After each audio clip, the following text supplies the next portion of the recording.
Bonjour et bienvenue sur Famille Justice Enfance, un nouveau direct depuis les studios de Coulommiers-Chamiers. Ce soir, nous recevons Sonia Delahaye, Sonia, psychologue clinicienne sur Paris. Famille Justice Enfance, nous allons parler aujourd'hui d'éducation, de psychologie de l'enfance et de situation éducative en situation de famille monoparentale.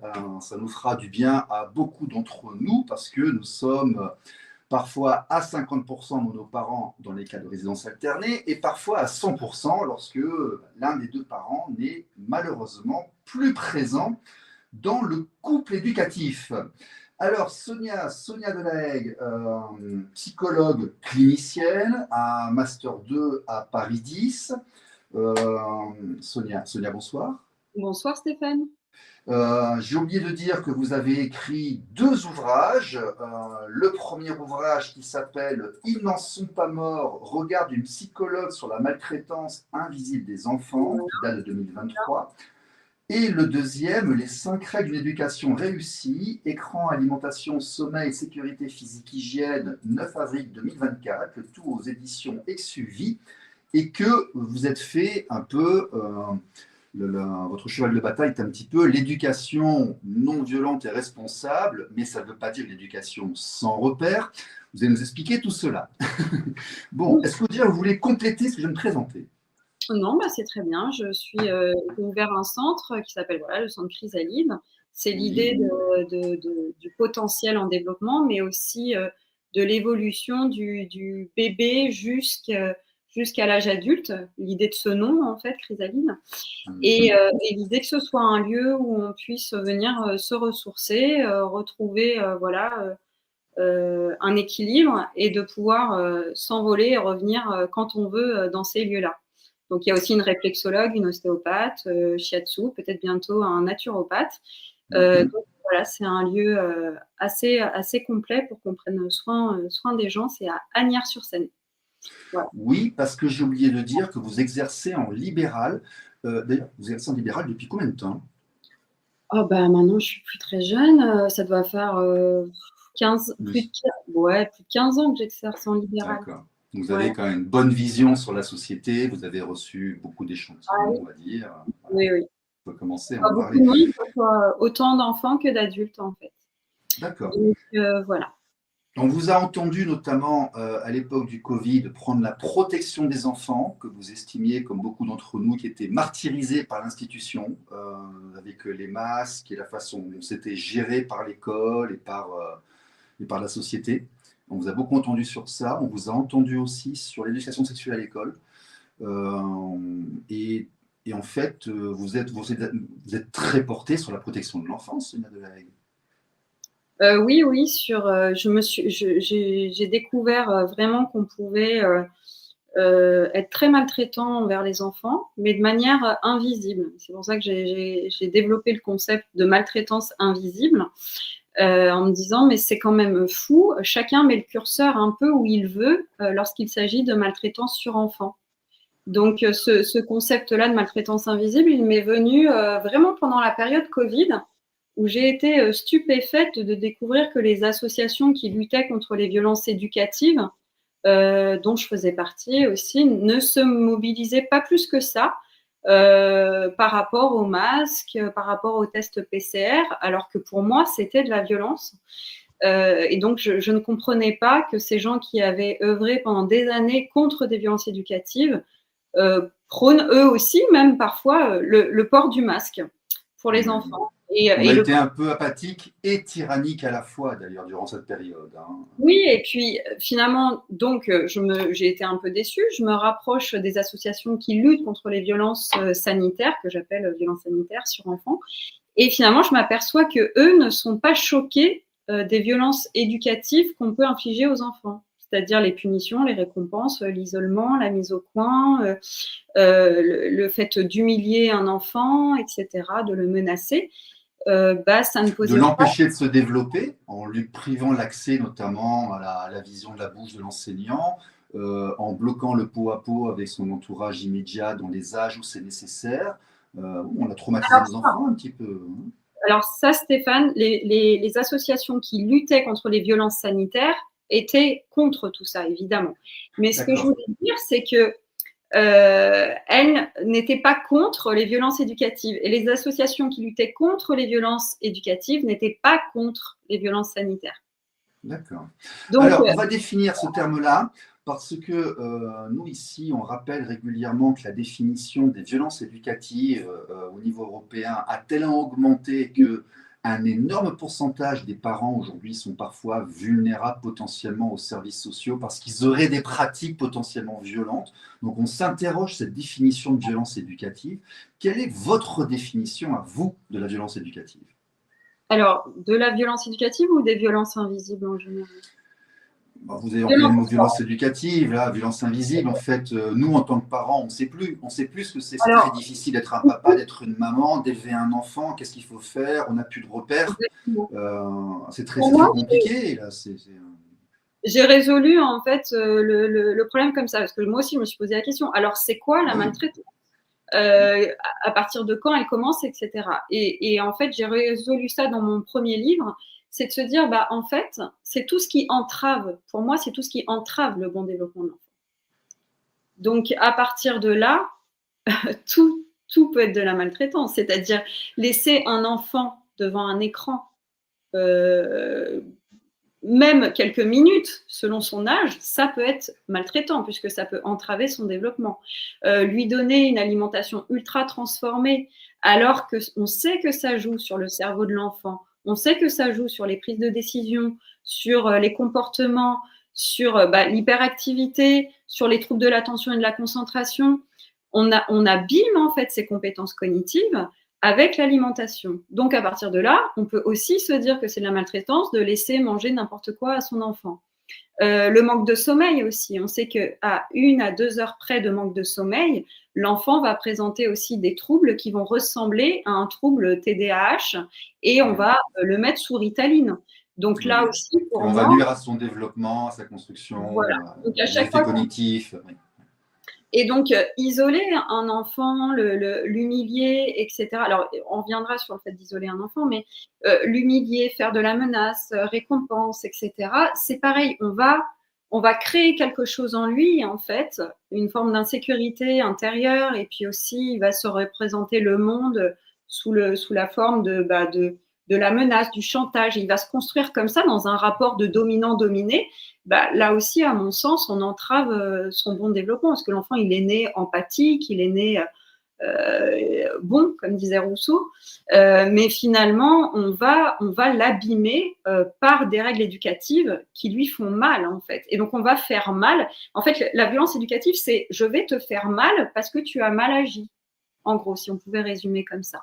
Mais sans forcément des coups. Et ce que je commence par dire ça dans mon livre, c'est que si on se met tous à se représenter un enfant maltraité, quand je dis ce mot-là, un enfant maltraité, on va tous pouvoir se mettre d'accord sur le fait qu'on imagine un enfant qui a des traces sur le corps ou qui est brutalisé. Donc, on imagine acte brutal et…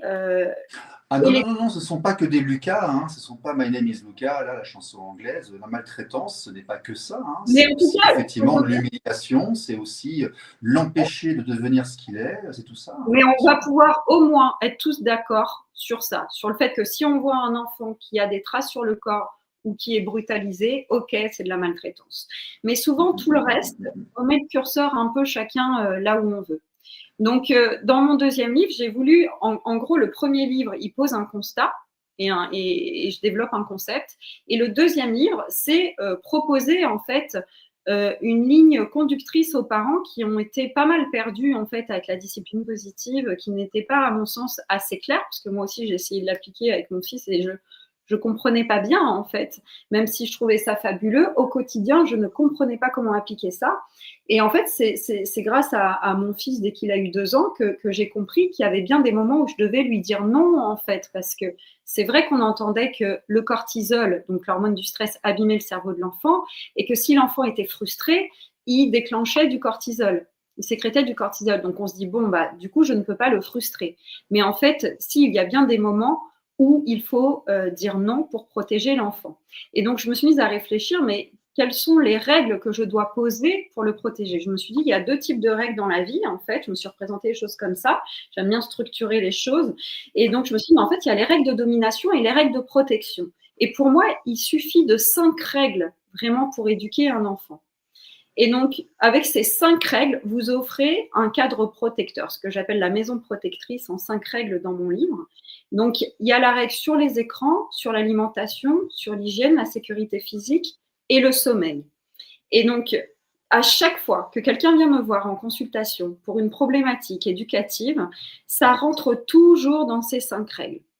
Et donc, j'ai fait 2 ans de recherche sur le lien entre toutes ces règles que je veux expliquer dans mon livre et le cerveau de l'enfant, en fait. Pour qu'on sache, suivant les âges, comment on doit se comporter, quelles règles on doit donner. Et donc, j'ai défini les règles de protection comme étant des règles stables, c'est-à-dire qui sont stables d'un jour à l'autre, qui sont cohérentes, qui sont bienveillantes et qui reposent sur un socle scientifique, en fait, et non plus sur les besoins, les désirs d'un parent, pas des règles qui changent en permanence suivant ce qui nous arrange nous. Alors que les règles de domination, ce sont des règles basées souvent sur récompense, punition, et puis qui changent en permanence selon l'humeur du parent, selon les besoins du parent. Donc l'enfant ne comprend plus rien, en fait. Donc ce qui est intéressant pour l'enfant surtout, c'est d'être dans une cohérence. Et donc on fera peut-être le lien tout à l'heure avec les résidences alternées, enfin la garde alternée chez les enfants. Justement, ce livre, je l'ai écrit pour tout le monde, c'est-à-dire tous les acteurs professionnels qui vont graviter autour de l'enfant, mais aussi toute la famille qui sera autour de l'enfant et aussi les amis. Si on se met d'accord sur des règles scientifiques, si j'arrive à convaincre les adultes, les parents qui s'occupent des enfants que telle règle abîme le cerveau de l'enfant, en fait, je démontre tout dans mon livre avec les neurosciences, ben, ça nous permet d'être sûr de pouvoir dire non, en fait, et de ne pas faillir face à l'enfant. Et c'est de ça dont il a besoin.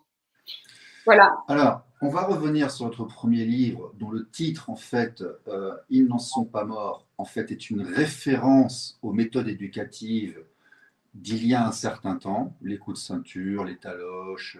Moi, quand j'étais gamin, j'en ai pris quelques-unes, et puis on entend régulièrement Ils n'en sont pas morts. C'est quelque chose que vous débunkez, hein, je crois, dans cet ouvrage-là.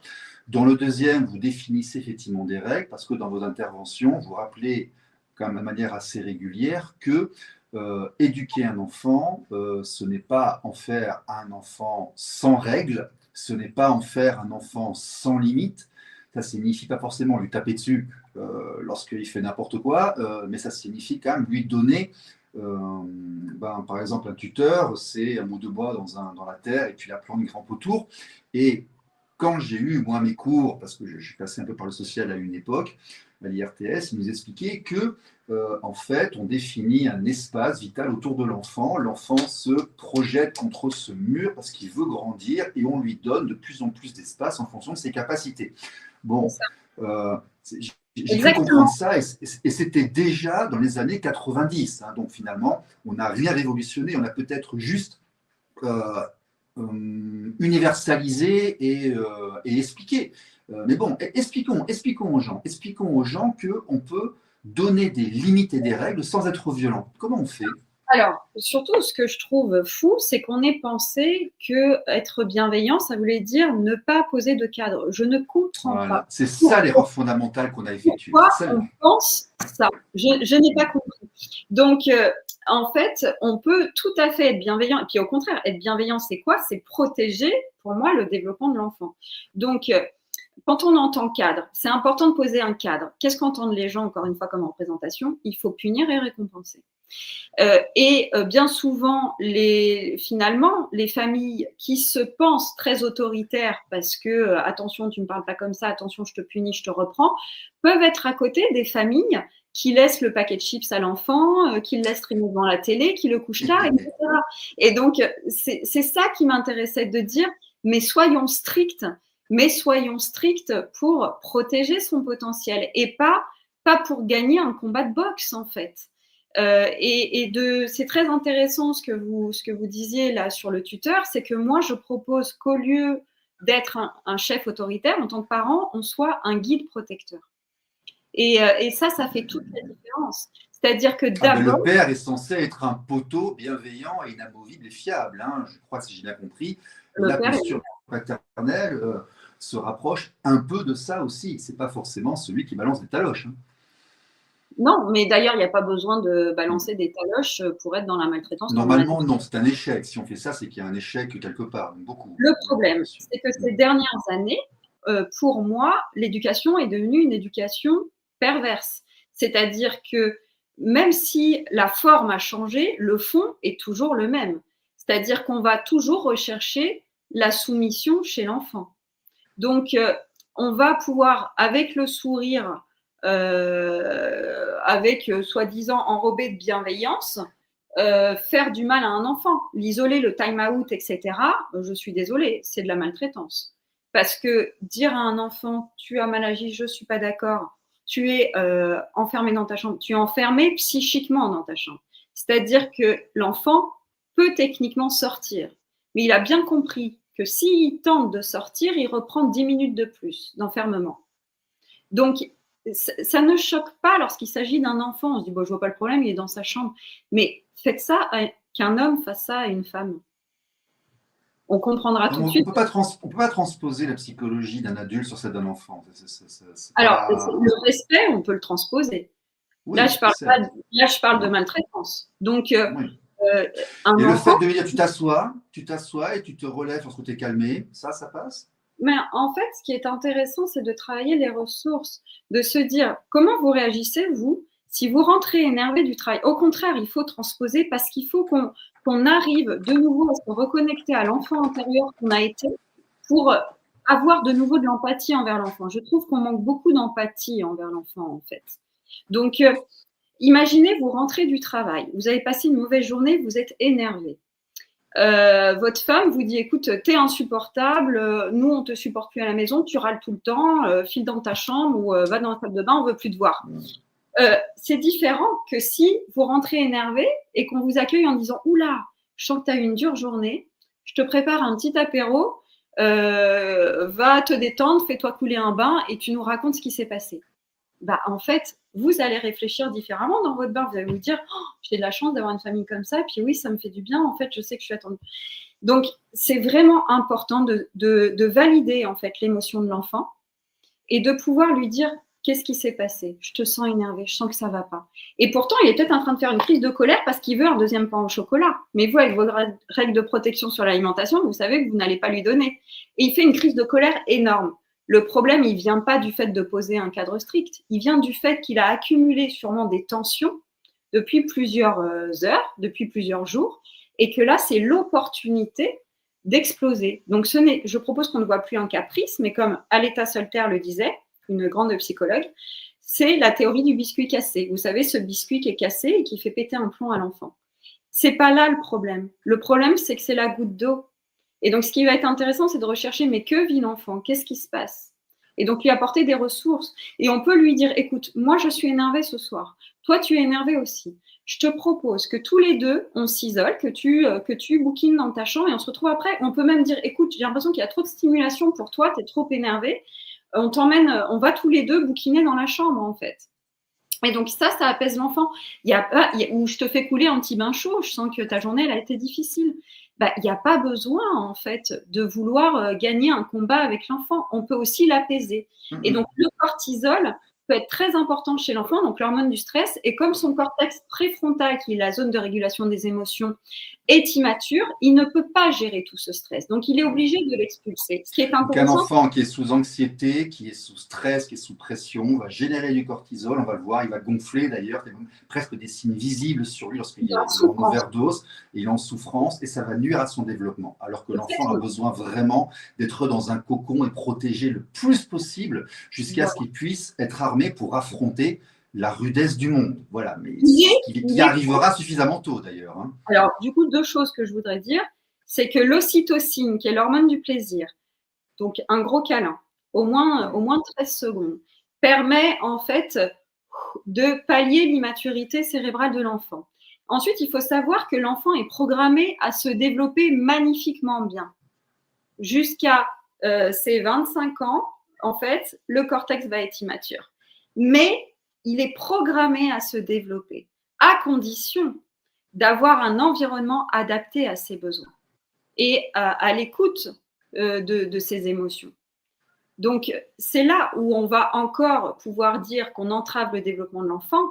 C'est justement si on lui fait vivre trop de situations anxiogènes alors qu'il n'est pas câblé pour recevoir tout ce stress, vous allez abîmer son cerveau et ça, on le voit sous IRM. Donc, il n'y a pas besoin d'aller jusqu'au cou, en fait, pour que ce soit marqué au niveau du cerveau. Non, je suis d'accord, je suis d'accord. Donc, Les voilà. agressions sexuelles, le fait d'avoir trop de stress et d'anxiété abîment matériellement, physiquement, biologiquement le cerveau de l'enfant et donc il y a des nuisances après quand il est adulte. Voilà, donc là, vous parlez d'agression sexuelle, mais même en parlant de violence éducative juste et de maltraitance invisible, en effet, dès qu'il y a trop de cortisol, même le cortisol, il est nécessaire. Dès le matin, on commence à le sécréter pour combattre sa journée. Mais lorsque c'est en Les enfants, on le voit, ils gonflent, ils sont remplis d'eau, il est évident qu'il y a un problème. Ça se voit et ça crée des maladies chroniques, ça abîme l'immunité, etc. Donc, on peut faire autrement. Alors, maintenant qu'on a posé ce cadre, là, il nous reste quelques minutes. Je voudrais vous poser quelques petites questions à destination des personnes qui sont en situation monoparentale. On en croise beaucoup. Moi, il se trouve que j'ai croisé beaucoup de gens qui essaient d'éduquer leurs enfants seuls. On n'était pas tous d'accord sur tel ou tel thème. Tiens, par exemple, une question très simple. J'ai une maman qui a un garçon. À partir de quand il faut qu'il ait son propre lit à lui, là, qu'il s'en aille dans sa propre chambre? Il peut rester ad vitam aeternam avec sa maman dans le lit, là, la nuit? Il a quel âge? Je sais pas. Est-ce qu'il y a un âge pour ça? Est-ce que je En sais fait, qu'en Asie, là où j'ai grandi, enfin là où ma fille avait grandi, on ne sépare pas les enfants dans leur chambre quand ils sont bébés parce que ça crée un traumatisme de séparation et ça pose des problèmes. Donc ils restent. Je sais que ma fille a 3 ans, 3 ans et demi. Par contre, elle voulait aller dans sa chambre, hein, clairement. C'est eux qui faisaient la démarche. Mais on voit des cas avec le petit garçon qui se transforme en l'homme de la famille avec sa maman seule, là, comme ça. Est-ce que c'est bon, ça? bon, en fait, il y a plusieurs choses à dire là-dessus. Évidemment, j'ai connu cette situation à plusieurs reprises dans mes consultations. Donc, il y a toute une réflexion à avoir. C'est déjà, est-ce que le parent, lui, est prêt à se séparer? Si l'enfant sent que le parent a besoin d'être proche de l'enfant, l'enfant, il va aussi montrer qu'il ne veut pas se séparer, qu'il n'est pas prêt à ça. Ouais, l'enfant est très souvent un miroir des émotions, de ce que ressent le parent. C'est un phénomène, c'est difficilement explicable, mais c'est très souvent comme ça. Voilà. Donc, je vous donne l'exemple d'une situation où, en fait, bon, les parents n'étaient pas en situation monoparentale, mais tout le monde dormait dans le même lit. Même donc, le bébé qui venait de naître et la petite fille de 4 ans.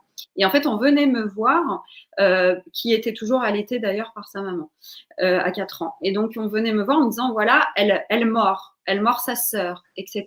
Et il y a beaucoup d'agressivité chez cette petite fille. Bon, évidemment, ça a duré 45 minutes, je vous la fais courte. En fait, pour moi, ce que j'ai compris, c'est que cette petite fille manquait d'espace, et qu'elle n'est pas en capacité. Les parents disaient, quand elle le voudra, elle ira dans sa chambre. Mais l'enfant n'est pas capable de savoir ce qui est bon pour lui. Ce qui est bon de manger, ce qui est bon pour son sommeil, etc. En fait, de lui-même, l'enfant ne se séparera pas de la famille pour aller dormir à côté. Donc, c'est à l'adulte, en fait, de montrer qu'il a confiance maintenant au fait que son enfant a grandi, qu'il est capable de s'endormir seul et que ça va aller. Et après, il y a des parents aussi. D'accord, donc en fait, ma fille, pour prendre le cas particulier, l'a demandé parce qu'elle sentait que nous étions prêts à la laisser partir. En fait, c'était une symbiose, une espèce de réaction mutuelle. Bien sûr, et aussi, D'accord. oui, c'est aussi parce que vous deviez aussi en parler plusieurs fois, que voilà, ça vous semblait normal qu'elle ait son lit. Moi, ce que je recommande, c'est quand on peut, ce que j'ai fait, c'est qu'on dorme dans la chambre de l'enfant. C'est-à-dire qu'on ait un clic-clac dès tout, il est bébé, et vous dormez dans sa chambre. Ça, c'est vous qui partez, en fait, à un moment donné. Et c'est pas lui qui est mis dans sa chambre. Et puis, il y a aussi des parents qui sont dépassés, fatigués, parce que c'est compliqué les nuits d'un bébé, et qui vont me dire, bah voilà, je m'en veux cette nuit, on l'a mis dans notre lit, voilà, mais on n'en peut plus, on est épuisé, etc. Et quand je vois des parents qui sont tellement épuisés, tellement fatigués, qui pourraient passer à l'acte, je veux dire, en termes de maltraitance, parce qu'ils n'en peuvent plus, bah, je leur dis, est-ce qu'il dort quand il vient avec vous? Est-ce qu'il dort? Ah oui, il dort super bien. Eh ben, feu, en fait. Parce que là, la priorité, c'est que tout le monde dorme. Donc, on arrête de se prendre la tête avec des protocoles. Il faut que tout le monde dorme. Et on verra après, une fois que tout le monde a repris de l'énergie, etc. Évidemment, là, je parle de bébé. Mais tout se joue. En fait, les symptômes chez l'enfant se situent rarement là où ils se manifestent. En fait, le problème se situe rarement là où le symptôme se manifeste. Pardon. C'est-à-dire que ce qui va être intéressant, c'est de réfléchir de manière globale à pourquoi l'enfant n'arrive pas à se séparer du parent. Est-ce qu'il est inquiet? Est-ce qu'il y a, par exemple, je ne sais pas, de la violence conjugale? Est-ce qu'il est inquiet pour le parent, même dans la séparation pour l'école? Est-ce qu'il arrive à se séparer à d'autres moments? Ou est-ce qu'il y a cette anxiété de séparation à tout moment? Donc, vous voyez, c'est un peu global. On ne peut pas répondre forcément comme ça du tac au tac. Mais oui, bien sûr qu'à 8 ans, on s'attend quand même à ce que l'enfant dorme dans sa chambre et bien avant. Je pense vraiment que voilà, un enfant qui a déjà même moins de 18 mois a besoin de son espace. Les parents ont besoin de leur espace. On ne dort pas bien. L'enfant, la définition de la croissance de l'enfant, c'est l'acquisition de son espace personnel de plus en plus, en autonomie. C'est vers là qu'on l'envoie, d'ailleurs, qu'on l'emmène. C'est l'autonomie, son espace, et voilà. Déjà qu'on ne dort pas bien à 2, alors à 3 ou 4. Et d'ailleurs, vous, une thématique qui est très souvent présente dans l'intervention, c'est les images données, l'importance de l'image donnée de la part de l'éducant, du parent en fait en l'occurrence, mais qu'on va transmettre, je pense qu'on va transmettre ça à l'éducant de manière générale, que ce soit un professionnel ou un parent. L'image que l'on donne à l'enfant est importante dans la façon dont il va réagir et dont il va évoluer. D'être un modèle, puisqu'on a les neurones miroirs. Donc, les neurones miroirs, en fait, ils s'activent de la même manière si vous observez une scène ou si vous la vivez. Donc, par exemple, si vous regardez quelqu'un jouer au tennis, les mêmes zones motrices vont s'activer que le joueur de tennis, même si vous restez assis, en fait. Donc, imaginez bien que si vous voyez un adulte claquer les portes, fumer, etc., enfin voilà, avoir des comportements impulsifs, l'enfant va les intégrer. Parce que les mêmes zones cérébrales vont s'activer. Ouais. Ça, ce sont les neurones miroirs. Et ça, c'est passionnant. Et c'est pour ça que les écrans aussi sont dangereux chez l'adolescent, parce qu'il emmagasinent des expériences négatives en regardant un héros qui vit des choses difficiles, comme si c'était lui qui les vivait lui-même, en fait. C'est pour ça qu'on ne va pas embrasser un enfant en sentant l'alcool, qu'on ne se drogue pas devant lui, qu'on ne dit pas des gros mots, parce qu'autrement, quand il grandira, il cherchera à reproduire, à faire pareil, et c'est pas bon. Là, on retrouve la sagesse populaire. Là. Voilà. Ou si on ne se drogue pas tout court, c'est encore mieux. Et pour soi et pour l'énergie. Je suis bien d'accord. qu'on va dégager. Je suis bien d'accord. Sonia Delahaye, est-ce que vous travaillez sur un 3e livre actuellement? Non, c'est ce que je vous disais, je ne travaille pas sur un 3e livre actuellement, mais je travaille sur de nombreuses conférences et des formations que j'aimerais monter aussi. Et je m'intéresse beaucoup. Alors, si je devais écrire un 3e livre, pour répondre comme ça à votre question, ce serait sur les ressources.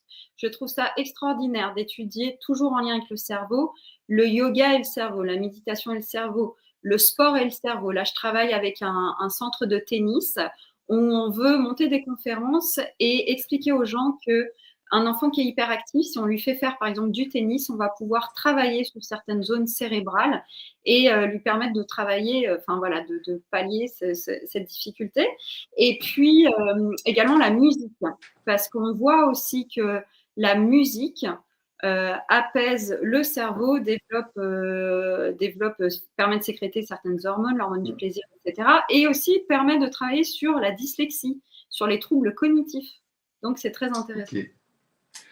La musique, la paix de l'âme, je vous comprends tout à fait, Sonia Delahaye, qu'on retrouve sur soniadelahaye.fr. À tout le monde, je vous dis à la semaine prochaine. Madame Delahaye, merci, bonsoir à tous, au revoir. Au revoir.